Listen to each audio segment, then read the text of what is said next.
This is going to feel crazy to say, but Monster Hunter Wilds is almost here. We are less than 3 weeks from the big day, and I could not be more excited. For some of you, Wilds may be the first time you dip your toes into a Monster Hunter game, and I suspect you will face some pains in the new player process, starting with a difficult question related to the main gameplay loop. Which of the 14 weapons are you going to take into combat? I will tell you right now, none of your choices are so complicated or difficult to use that you couldn't quickly find yourself comfortable enough to decide whether a weapon is right for you. You can learn most of how each weapon feels in terms of their gameplay by spending 10 minutes in the training room and hunting a Chatacabra, but I wanted to make this video to help you filter out some of the choices right away and hopefully make your early game experience as smooth as possible. Once you get past a new player onboarding and figure out how the other systems work together to complete the Monster Hunter experience, you can and should come back to the list of weapons and reassess exactly what type of gameplay you are most interested in. Hi, I'm Gooman, and this is a video about why I think your first weapon in Monster Hunter Wilds should be a greatsword. If this is your first Monster Hunter, and you just have no idea where to start. Hear me out. I know the greatsword is not going to click with everyone right away, and you probably have your own idea of the playstyle you enjoy, but if you let me explain my reasonings for a bit later in the video, I will also talk about some other weapons that might be a better fit for you. In my opinion, the greatsword is the best all-around learning companion you can take with you on your new hunter journey. It is a slow weapon that punishes blind recklessness, but greatly rewards an observant and methodical approach to combat.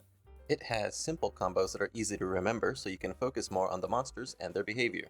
And as you repeatedly fight them, you will learn over time how to better read and react to monster attack patterns, and what kind of openings are most exploitable for a counterattack. In addition, you might be more inclined to use items like traps, or be on the lookout for interactive elements in the environment that can create more opportunities for you. Since you move so slowly with the greatsword, you might figure out that putting it away will give you back your mobility when being able to sprint out of danger is more important than keeping your weapon drawn. And no matter how carefully you play, you will eventually get hit and knocked down. But this is all part of the Monster Hunter journey. You just have to get back up and keep fighting. These lessons and more are essential to the Monster Hunter experience and will be relevant across all weapons as you dive deeper into each game. In my view, the greatsword in Wilds is designed specifically to force you into these learning situations most often. Monster Hunter Wilds introduces 3 new combat mechanics to the series: the offset attacks, power clashes, and focus mode. Offset attacks are like a parry. If you can hit an attacking monster with an offset, you interrupt their attack, counter with your own powerful strike, and leave the monster knocked down for further follow-up. Not every weapon has this ability. In fact, as far as I'm aware, there are only 5 of them. On top of the sheer combat utility of the offset attacks, it just feels so good to use it right.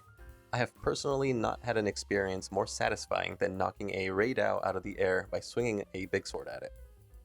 Power clashes are a fancy blocking ability you can activate by pulling off a perfect block on certain attacks by monsters. By raising your guard at the last moment, you will sometimes engage a monster in a head-to-head battle that will do a small bit of damage and knock them back or straight to the ground for further follow-up. Obviously, only weapons that can block can activate a power clash, but this is another new mechanic that adds a cinematic flair when you perfectly execute an action, and I don't feel that it happens so frequently that it gets old or annoying. Lastly, focus mode is a new feature that allows you to basically aim your melee attacks mid-animation. In past games, the greatsword's true charge slash combo was limited to attacking in a straight line with a little bit of steering to the left and right. With focus mode, you can now aim your big combo finishers to still hit your target if they happen to nudge out of the way at the last second. This ability lets you more consistently do damage to monsters, even when they're moving around. The greatsword is the only melee weapon in Wilds that has access to all of these abilities. The heavy bowgun also has access to the new mechanics as well. However, I believe the greatsword is the more accessible option for new players since you don't have to worry about managing your ammo inventory, and ranged weapons play just a little bit differently in general. To summarize my points, I'm not saying that the greatsword is necessarily the strongest weapon or even the easiest to play with. However, in my view, by using the greatsword, you will consistently find yourself in situations that will force you to engage with the combat system in ways that will make you a better hunter long term. At this point, you might be thinking, well, this is all well and good. You make good points, and I agree with all of them, and thank you. I appreciate you being here and watching my video. It really means a lot to me. But maybe the greatsword just doesn't appeal to you, and you would prefer something else. Well, this video isn't over yet, so I thought it could be valuable if I talked a bit about your other options, and especially go over a few of the weapons that have UI elements that make it seem more complicated than it actually is. I like to separate the weapons into 3 major categories. The first are the simple weapons, where all you have to learn are the button inputs and combos. The second are what I like to call the technical weapons, which all come with some extra gimmick or a resource you have to manage during combat. And the third are the ranged weapons, with their own pros and cons worth considering. These are the 4 simple weapons. Of those, you already know my thoughts on the greatsword. The lance is a counterattack powerhouse that lets you stick to monsters like blue with an unending barrage of attacks. If you've seen my previous videos, you can probably guess my attitude on this weapon, but I'm not going to go too deep into it in this video, since based on developer interviews, we already know the moveset is getting some tweaks between the beta version and the release version of the game, and I'd much rather talk about it when we have access to the full game. But rest assured, based on the beta experience, the lance is still an incredible option. The hammer is a knockout machine. A good hammer user can effectively control the flow of a fight by constantly knocking monsters to the ground, which creates openings for yourself and your team to follow up with big damage. Just make sure you attack a monster specifically in the head, because that is how you build up the knockdown effect that is unique to blunt damage. The sword and shield is the fastest and most agile of the bunch. It is designed for mobility and utilizing a flurry of attacks with low animation commitment that allows you to always be able to dodge out of the way whenever necessary. Its versatility of having cutting and blunt attacks along with several moves that can branch off into different attack variations and entire combo strings based on your input makes the sword and shield the most complicated of the quote-unquote simple weapons to master. But once you do, this weapon is capable of putting out impressive amounts of damage on top of being what I'd consider the most adaptable weapon in the game. Moving on to the next category, I like using the term technical to describe this set of weapons since they all require some level of understanding about the resource you're meant to manage. I'm not trying to say these weapons are only meant for experienced hunters. As I've said early in the video, I don't think any of these weapons are so complicated that you couldn't learn them with just a little bit of practice. In fact, with most of the weapons, if you use them as intended, the resources tend to manage themselves. My goal for this section is not to teach you how to play every single weapon, but to explain what some of the little icons on the screen are trying to tell you and demystify the clutter you might face as you experiment with your options, and hopefully convince you that you are absolutely capable of learning how to use any of these weapons. I won't cover every option here in the interest of time, but I picked out a few examples to go over. The dual blades features what's called the demon gauge below your sharpness meter, which fills as you use basic attacks while in demon mode. Once the gauge is full, exiting demon mode will put you into a new form called archdemon mode, which gives you access to stronger attacks than your basic form at the very start of combat. Demon mode is still your strongest form that you want to stay in throughout combat, but because it continuously drains stamina, you will eventually have to spend some time outside of that form. If you use the weapon as intended and constantly press the attack in demon mode, your gauge will naturally fill up and put you in archdemon mode when appropriate, so resource management in this case is not a hugely demanding task. The Gunlance has a bit more of a complicated resource bar.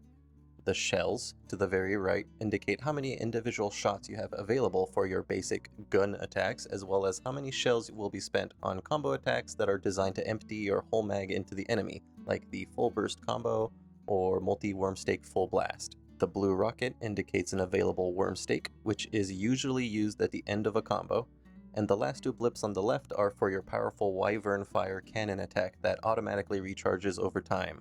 This sounds complicated at first, but for the most part, executing the big combo chains will naturally incorporate specific reload animations that will give you back all the resources you need to finish the combo, so you most often have to pay close attention to your resources during downtime when the monster is on the offensive. Maybe you're trying to keep your guard up while moving around and taking pot shots here and there for a little extra damage, which will spend your available shells. This will be a good time to keep an eye on your resource bar and look for a safe opportunity to reload. Taking us out of the gameplay for a bit, let's look at the ammo menu for the bowguns. We have the heavy bowgun up first, with the list of supported ammo types for a specific bowgun you might be looking at. In previous Monster Hunters, each level of ammo had to be crafted and managed separately, so you could have a normal ammo level 1, normal ammo level 2, level 3, etc., all taking up space in your inventory. In Wilds, this was changed so all ammo just has the one generic form and the weapons determine at what level you fire them. So in this case, the normal ammo and thunder ammo would be fired at a strength of a level 2, while pierce, spread, and poison, for instance, would be fired at a strength of level 1. The ammo levels, in conjunction with listed capacity size, should broadly indicate what kind of playstyle your selected heavy bowgun will be most effective at. close or far ranged, able to exploit status effects or elemental weaknesses, and so on. The light bowgun menu is nearly identical except with the extra indication if a given ammo type is supported in the rapid fire mode, which is the light bowgun's unique gimmick. So even though Pierce and Spread Ammo are both fired at level 1, based on the fact that Spread Ammo has a higher capacity with rapid fire support, I can kind of assume that my playstyle will go something like fire from mid-range using normal ammo level 2, and when I have a good opening, which I can create for myself with the paralysis ammo, I can swap to Spread, activate rapid fire, and pump out heavy damage at extreme close range while mostly ignoring Pierce. The last weapon I really wanted to cover here and explain is the almighty hunting horn. I think you would be forgiven if you find the UI a little overwhelming at first, but I will try my best to simplify it for you. The attacks on their own are actually very simple, each button only doing one of 2 attack animations depending on whether you're stationary or moving, and you can string attacks in any order you like. The hunting horn doesn't really have traditional attack combos, but instead an attack is used to play one of 3 colored notes as indicated at the top right of the screen. The menu next to it lists all the different songs you're able to use later by stringing together a matching pattern of notes you play as you attack. With this specific horn, your main attack button is paired with a white note, and by playing 2 white notes you will complete the self-improvement song, which is now stored in what I'm calling your playlist. Once you have a song stored in your playlist, up to a limit of 3, you can use your special attack button, which is the right trigger on the controllers, to perform your songs, finally activating their effect. Each active buff gained this way can be stacked 1 additional time to increase its effect. Here I strung together a series of attacks, whose notes make up the songs for the 3 buffs I have access to. And by holding down the perform button, I can consecutively play each song in my playlist in 1 performance. Additionally, you can interrupt your own performance with the Encore action, which will immediately replay and reactivate the songs that were just performed but all at once. So if I wanted to, I can save the Attack Up song in my playlist, perform it, and play the Encore to get the initial buff and the stacked effect all in 1 motion. Hello there, I am back in game with the hunting horn. I've seen a little bit of confusion about how the offset and echo bubbles work in this game. So I figured this was a great opportunity to get back in the game and demonstrate kind of what I was able to figure out. So the hunting horn can use offset attacks. As you can see on the top right, it says offset melody. It is prepared the same way you would a normal song. So we'll cue that up right now. Yellow, red, yellow, and white. As you can see in the part of the screen that I called the playlist, the offset melody is available to use. It's part of the same UI element as a regular song. So if I finish the self-improvement, it shows up on the little list.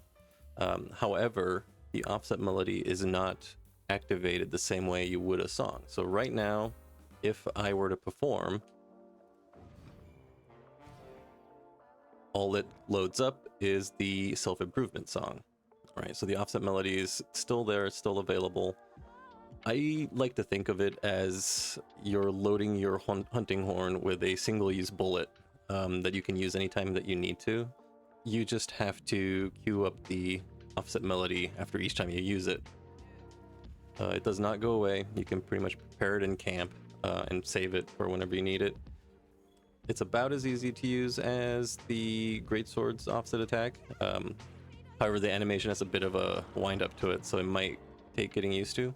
Let's see if I can pull it off right in the video.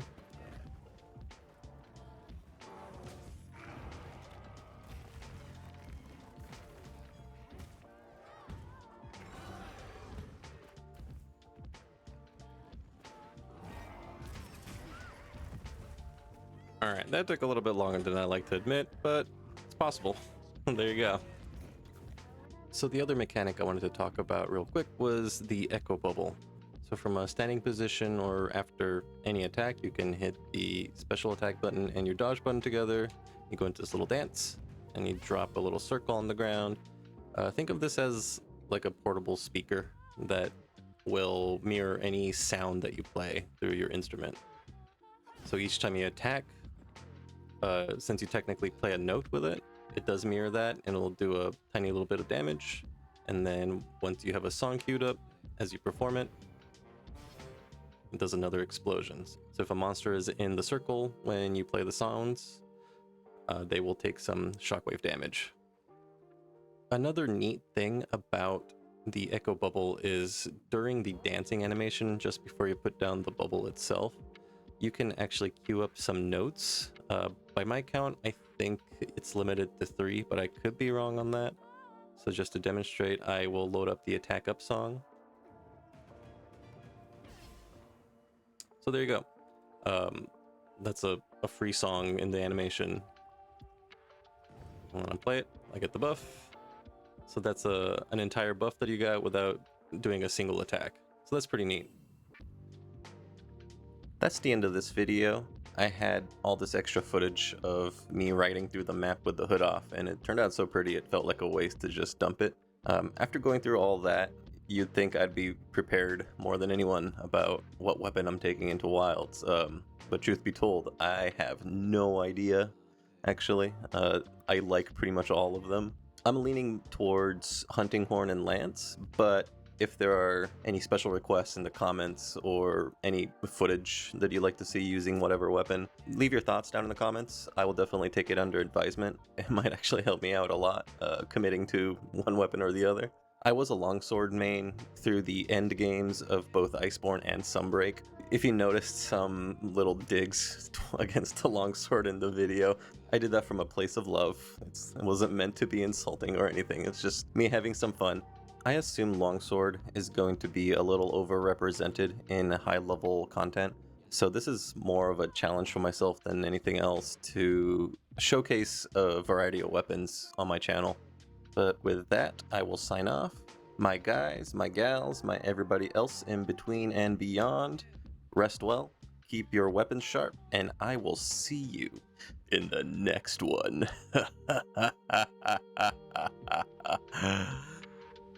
Why did I... What? No, end the recording. Stop!